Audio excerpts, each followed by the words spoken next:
Learning to accept the unknown. Accepting the unknown is a very powerful and a beautiful tool we can all harness. When we start to accept the unknown, we start to bring a sense of awakening into our lives.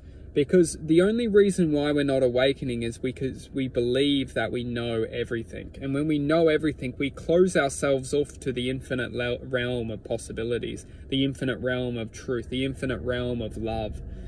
When we think we know everything, we actually start to close our hearts, because the hearts truly don't know. They only exist, they only beat, they only be, they're only an expression of light, love, positivity, love, devotion. When we think we know everything, we're starting to close our hearts and we're starting to only believe and think from the mind, because the mind is the one who's convincing us that we know. The heart is the expression of existence. You could say the heart is existence, and existence is quantum fields of possibility. And within these possibilities, we don't know, because everything is everything. And from a quantum level, when we limit ourselves to what we know, we're only drawing our perspective to a limited point of attention, as the limited point of attention is designed to keep us harnessed or keep us attached in believing a certain limited point of attention. The more we don't know and the more we believe and start to flow in this quantum realm, or this infinite truth, or this essence of life, we start to join and release ourselves from what we think we know and start to trust and start to connect with the unknown. And the unknown will always protect us from ignorance, because when we're truly focused on what we don't know, we can't attach ourselves to ignorance. Ignorance is only a form of awareness, and within that awareness, it loves to program our attention to that awareness. And this is done by the mind.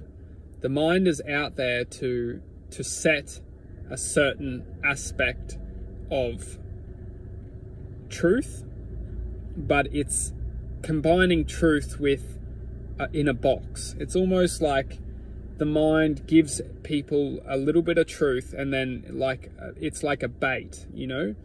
It's like literally like a rat or a mouse trying to get the cheese on the mousetrap. It looks very enticing, the cheese on the mousetrap. But once you go up to the cheese, it closes tight and it traps you.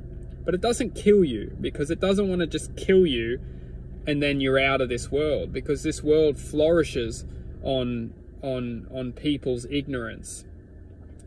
So what it will do is it will give you the cheese, but it will say, hang on a second, now that you've taken the cheese, you've got a little bit of truth here, you've got the cheese, but I'm going to keep you in this box for the rest of your life, because I want you believing that you've got the cheese, but I don't want you escaping with the cheese, because if you've got the cheese, then you're going to tell everyone that you've beat the box, and then you're going to tell everyone how good the cheese is, and that will be it. You know, you'll be free now, and you're going to have all this energy, all this fuel, all this love, all this devotion, all this happiness, all this generosity, but you got it for free.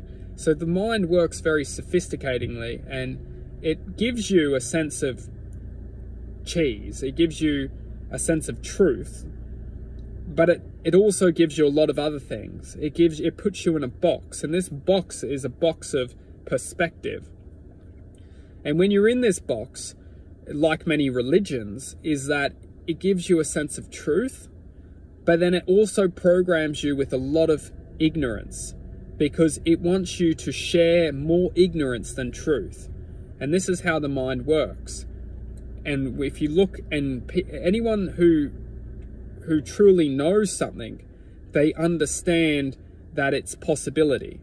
It can be possible, but it can also be, it can be infinite. So, and that's the truth, is that we might know something, but it's only possibility. And within this possibility, it has all aspects of infinite possibilities.